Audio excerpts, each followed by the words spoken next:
This is a reading of the Eighth Applied Zen Precept commentary. The Eighth Applied Precept: I bear witness to the reality of possessiveness and the withholding of love and resources in myself and in the world, and aspire to give generously and appropriately. Traditionally, not being stingy, not sparing the Dharma assets. Bodhidharma said, self-nature is subtle and mysterious. In the genuine all-pervading Dharma, not being stingy about a single thing is called the precept of not sparing the Dharma assets. Dogen Zenji said, one phrase, one verse, that is the 10,000 things and 100 grasses. One Dharma, one realization, that is all Buddhas and ancestral teachers. Therefore, from the beginning, there has been no stinginess at all. This eighth precept is obviously connected strongly with the second, greed and inequality. It asks us to look not at our greed in the way we take things that are not ours, but at the way we hold on to things reflectively and defensively.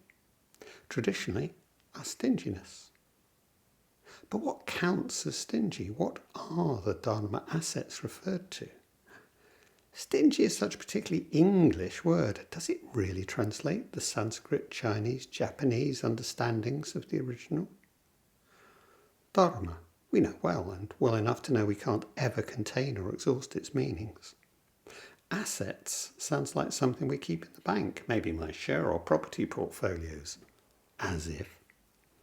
Clearly, we are in the minefield of translation and mistranslation here. For reasons that will become apparent, I think we'll take withholding and generosity as our central concerns here. So let's begin by asking about withholding. What am I hanging on to in a way that harms myself or others? And how does this relate to separate and not separate? From the work we've already done, the beginnings of an answer are pretty obvious. Withholding relates to all that I do in my life as it is, that insists on my separateness, on my defending self against relationship, whether that's in my inability to commit to a partner or to a cause, or in my ignorance of others. It's both a way of being in the world, the mindset, self-understanding, assumptions, reactions, and the practical outcomes that result from it. But as always in Zen, there's the question of the chicken and the egg. We have to see how the way in which our world is structured brings about and confirms in us a withholding way of being in the world, and how that in turn solidifies those structures further. Back to the traditional Buddhist idea of the 5 skandhas, the component heaps of self, of which the fourth are the samskaras, the mental formations both formed by and forming our perceptions and ideas about the world. It's to disrupt this circular process that the precept asks us to consider giving generously and appropriately, so taking us straight to the also traditional first paramita, or perfection of Buddhist practice. Dana, generosity. In Mahayana Buddhism generally, dana is talked about as a quality we deliberately cultivate, a habit we encourage ourselves to develop. Generosity is seen almost as a muscle we need to strengthen because we aren't used to using it all that much. By being generous, we experience greater connection with other people and with the world, and we develop more fully the realization that I'm not alone, that there is more to life than attempting to be an individual and isolated self, striving to be completely in control of its environment.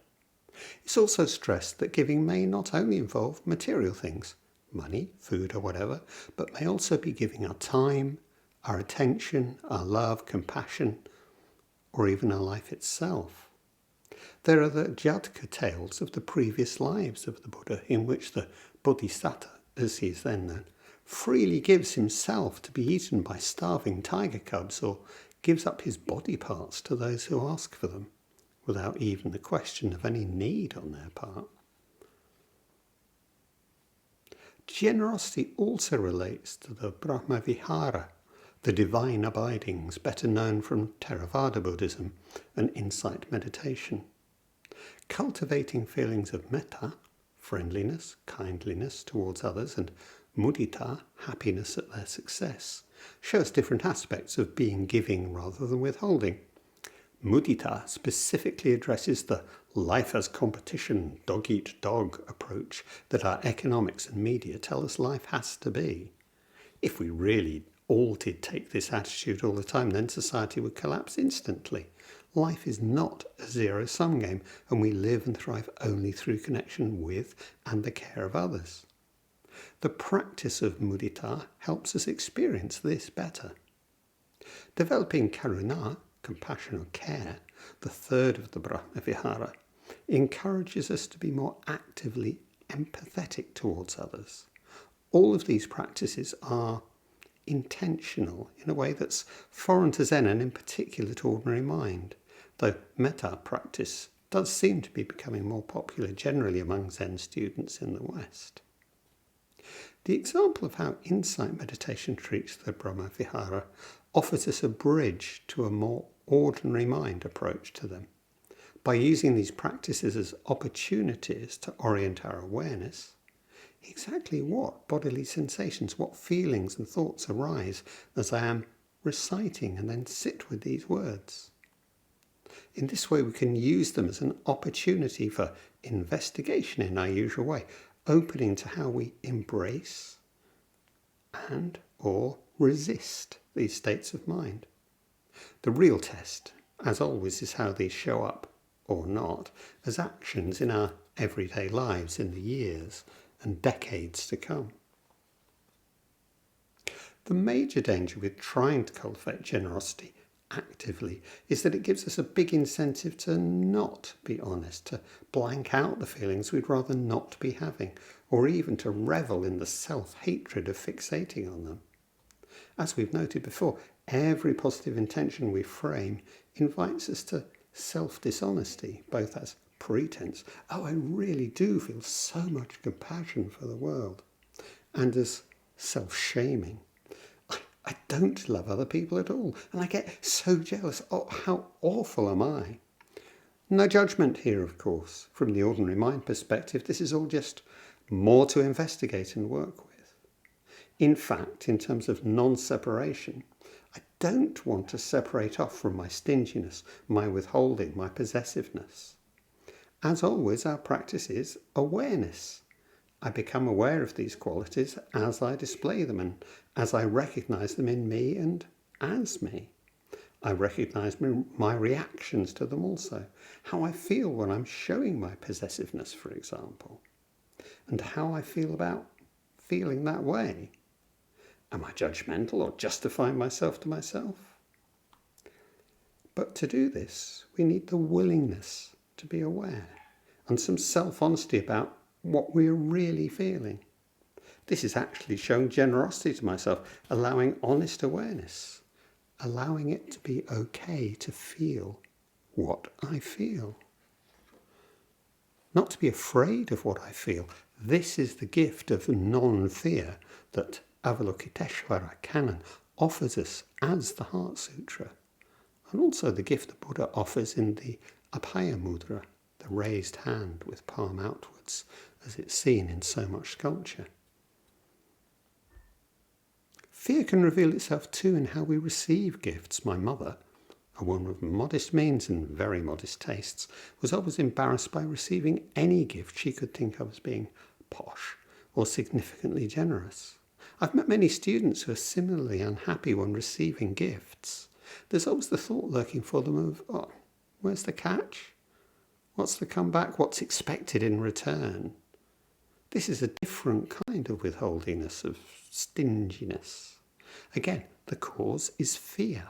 To imagine yourself as being in someone's debt, if only in imagination, is to make yourself vulnerable. For so many of us, this is a very basic fear, and one we all too often look to Buddhism to save us from by having the fantasy of our practice making us invulnerable to life's problems. It's very significant that our discussion of withholding, as with previous precepts, turns towards fear. As the Heart Sutra points out, if we live without the walls of separation, both those in our mind and those in the physical world, then we can live without fear. Without the fear that underlies and expresses itself as our withholding, our lives become generous engagement with the world. Understanding the relation between withholding and fear offers us the basis for a more generous idea of generosity than the naive Judeo-Christian ethic of seeing a polarity of selfish and selfless as the basic measure of our actions, so displaying the good or bad motivations upon which we will be judged.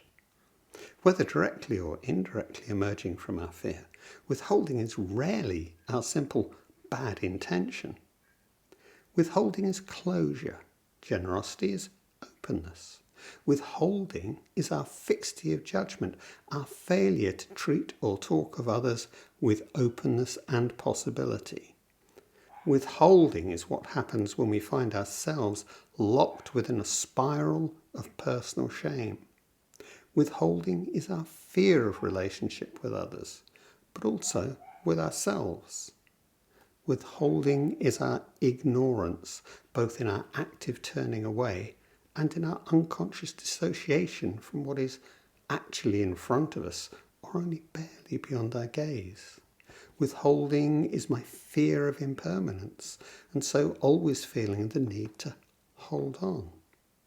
Withholding is my sense that only in my separation is there safety, a separation from others, from aspects of myself, and even from my own body. Withholding is my fear-based failure to recognize the other as not separate, as there being both like me and different from me, and in fact as there being the condition of my own existence. I am because you are. Barry Magid tells a story about a scatological comment made many years ago by a visiting senior Japanese teacher. Standing at the back of the lecture hall trying to listen to the teacher's halting and thickly accented English, all Barry could make out was, "What more important? Sit or shit?" A pause. "I tell you, shit more important." I think this pretty much sums up this precept. You can sit all you like, but at a certain point you have to let go, release your hold, soften your attention and the need to retain control. Let go of your image of yourself and of the mask you show others. Abandon your need of the illusion of being separate. Shit recognizes the needs of this body and that my actual life is more important than either my good intentions or my dignity. To sit to shit is to expose myself, to make myself vulnerable, to show that I am nothing special, that I simply am this life.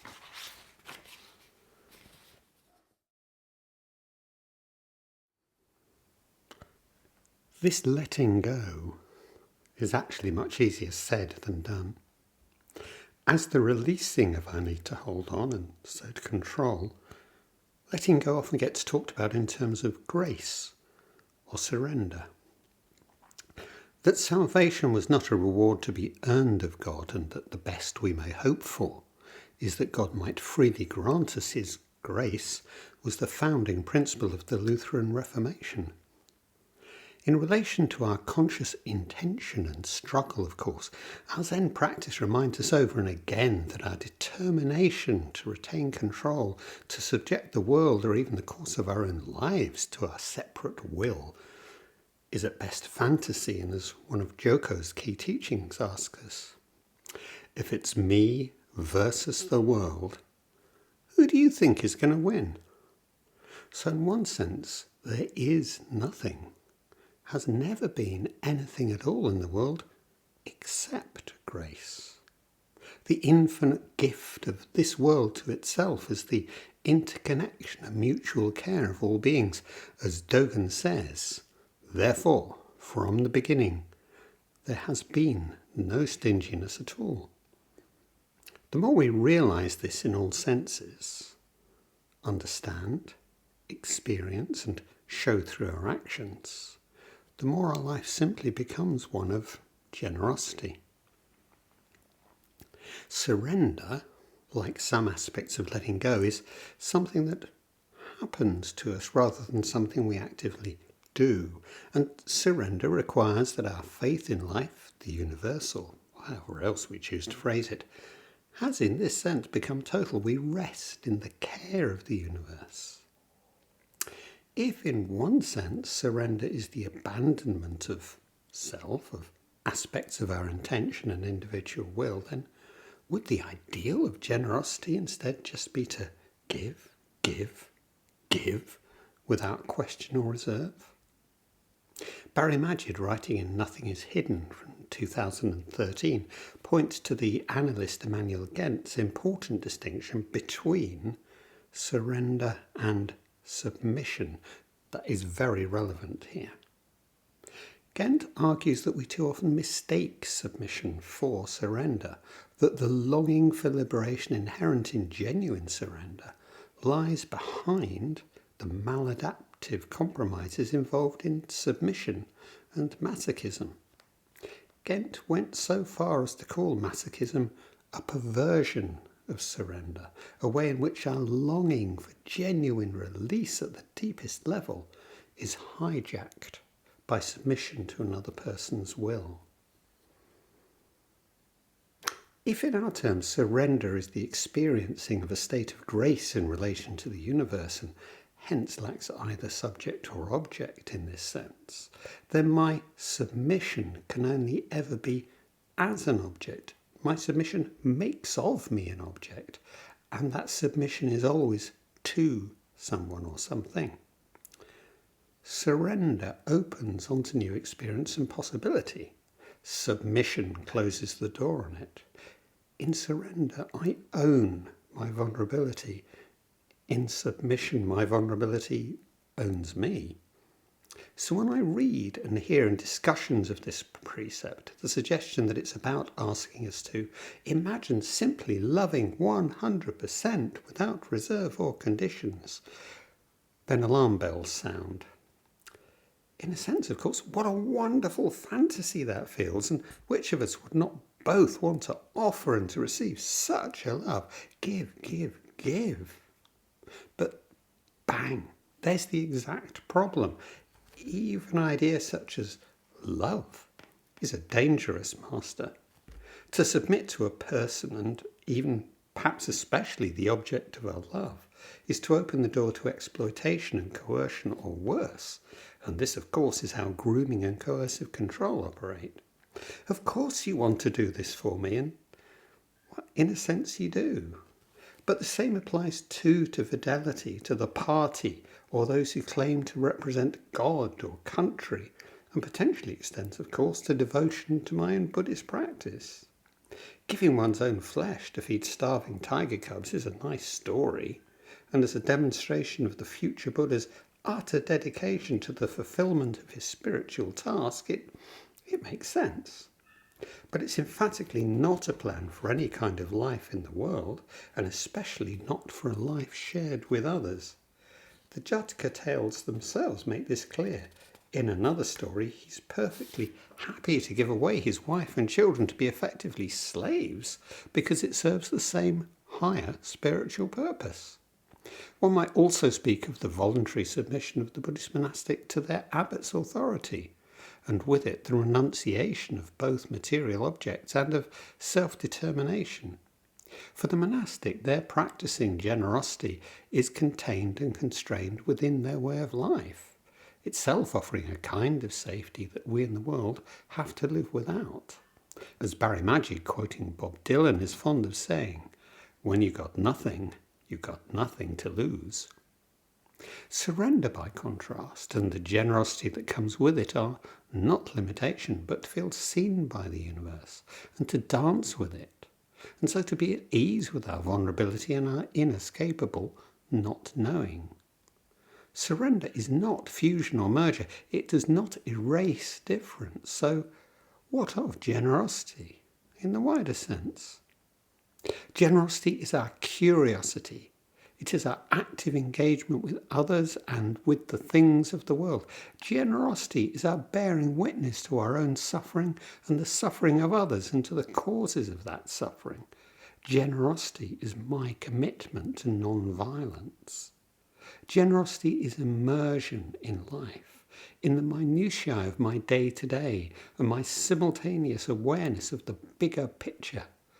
Generosity is relationship, and generosity is the actual care that I offer to those nearest to me, and also my care for all beings. Generosity is my love for the world.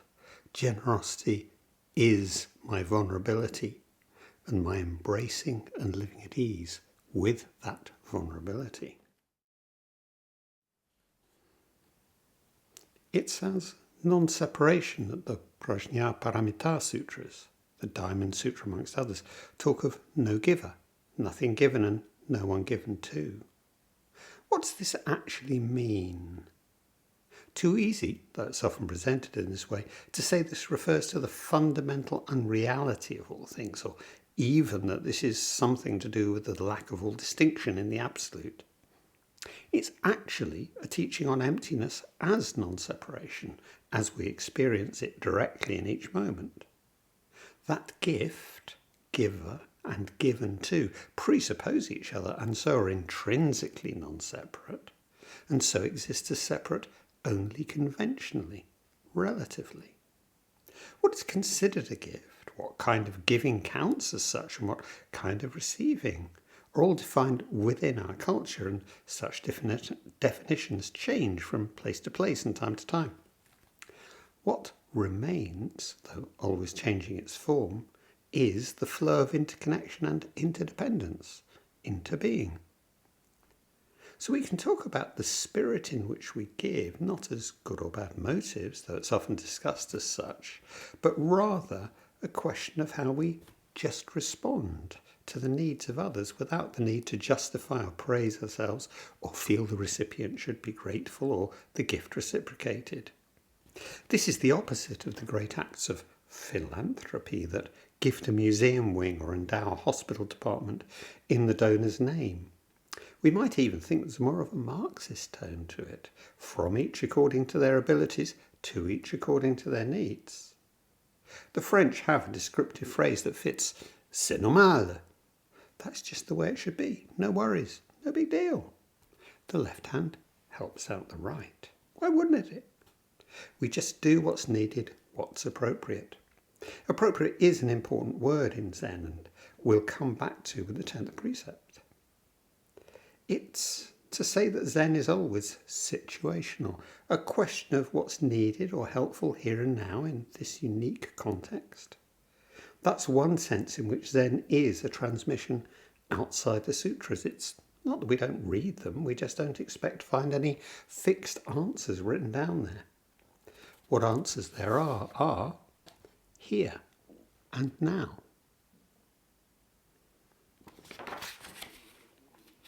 Vital to understand, though, that if in one sense all this is spontaneous, that it just happens, this in no way means that our generosity in life is somehow confined to what happens apart from our thought, and so without intention, reflection, even planning on our part. Nor does it mean that our generosity is without its own resistance. And in the experiencing of that resistance, we are back at the heart of our practice, being aware in each moment of the reality, including the complexity of our feelings, thoughts, emotions. We might even say that within ordinary mind, this simple awareness even forms the core of our practice of generosity, and whatever spontaneous, intentional, or even organisational forms that generosity takes. The parable of Mushin that forms the last section of Joko Beck's Everyday Zen is an object lesson here. What Mushin finds while waiting at the station for enlightenment is a life of generosity as non-separation from others, a surrender to life in simply taking the next step and the step after that.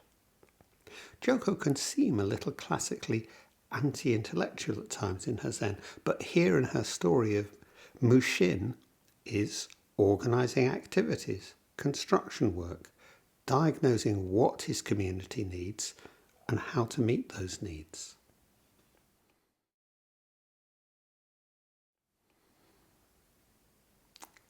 Mickey.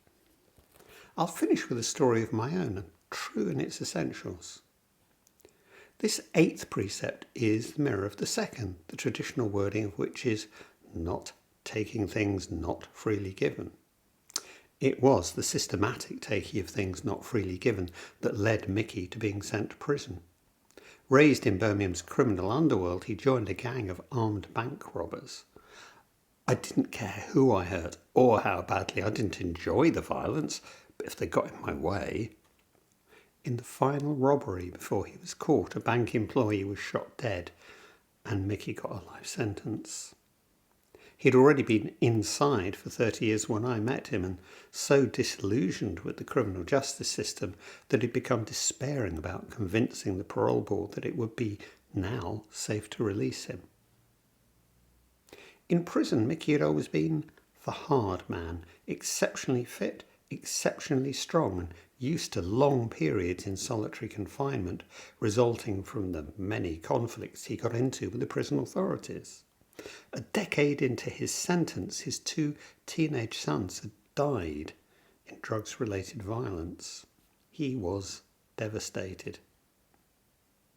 Knowing of Buddhism from his martial arts training, he started going to the prison Sangha, slowly gravitating towards Zen and practicing his meditation as hard as his gym work, always wanting to go deeper, higher, further towards the always elusive goal of enlightenment.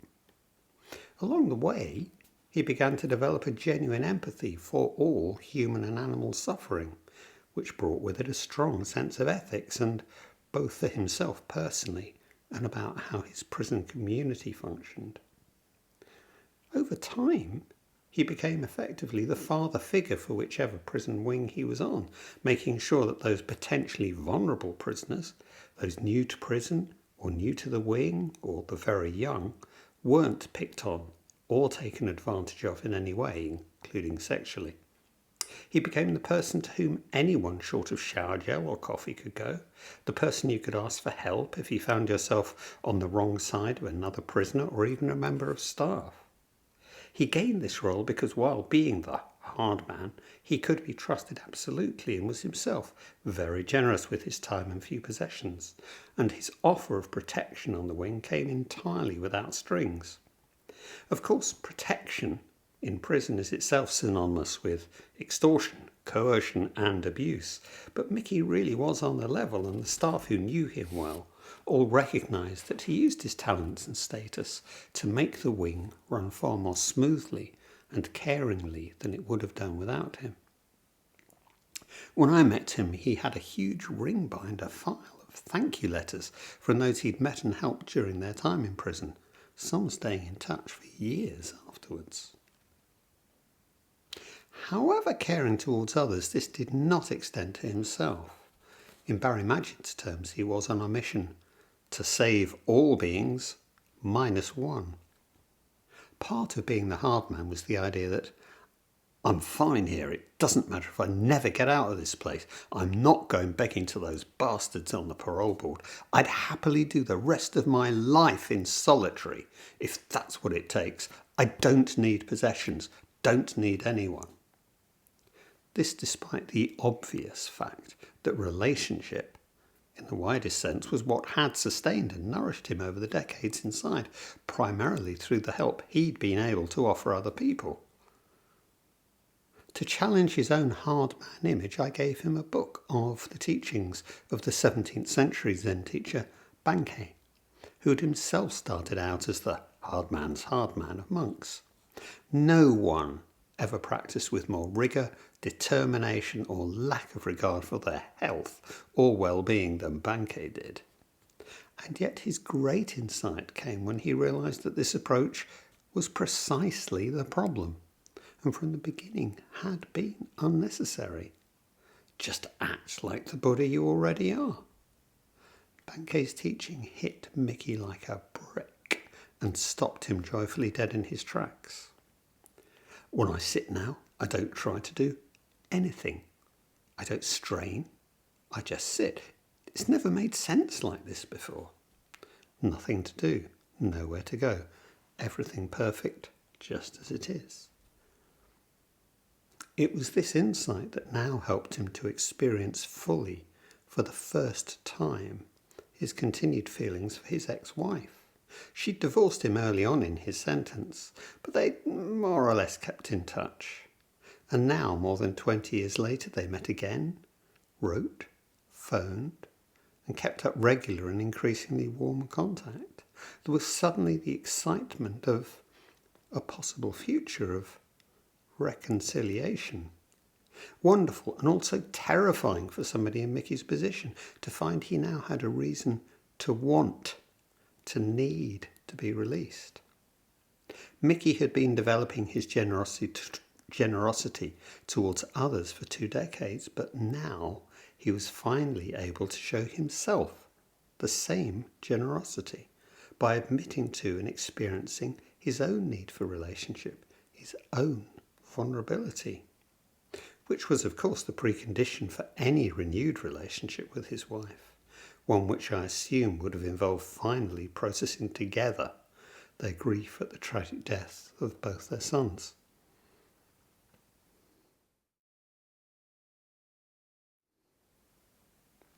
Perfectly vulnerable. What Mickey found through his practice, what we may ourselves be lucky enough to find, is that without recognizing our own vulnerability, which doesn't necessarily mean anything fancy, but just being prepared actually to experience that vulnerability and to be okay with that experiencing, there's no possibility of real relationship to another person, or even relationship to the whole of myself. So, insofar as I am able, I offer you the gift of my vulnerability. Seeing it, how will you respond? Attack me to see what you can get? Dismiss me because seeing me as vulnerable shows you that I have nothing you might want or need to shore yourself up? And if I show you my vulnerability and I happen to be a teacher, what will you do? Attack to see what of the Dharma you can force out of me, or perhaps to sit in my place. Recoil in disgust because that vulnerability is not what you wanted to see in a teacher, when what you really wanted was to have them be perfect and invulnerable. Or do we sit down together and simply see what happens? Relationship, perhaps. I offer you the gift of my vulnerability. This is perhaps the most, or even all, I have to offer. And in its way is also the gift of non-fear. This is not sparing the Dharma assets.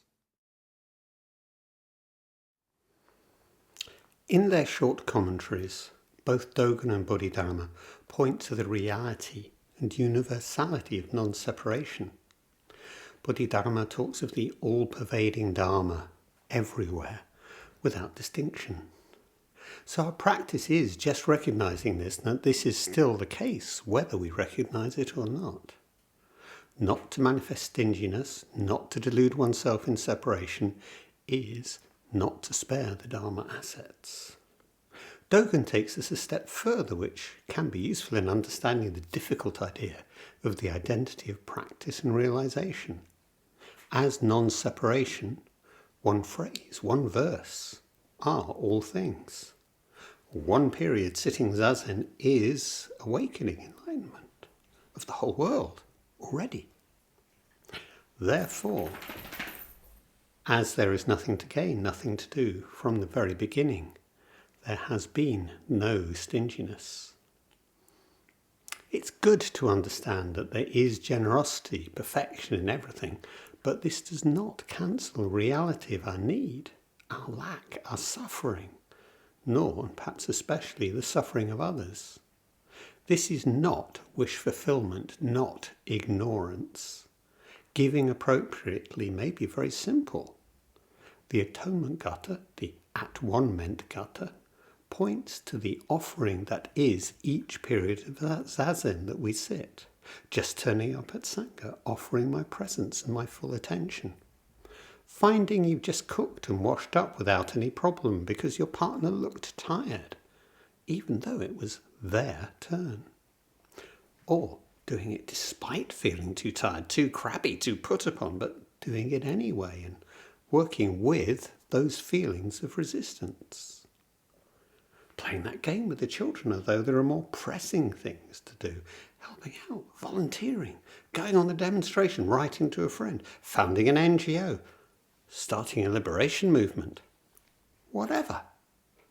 Using the unique assets I have through being this person in this place. Skills, relationships, all I can offer. All of this, the recognition, is the Dharma. All the recognition of our non-separation, that we are this world, this life.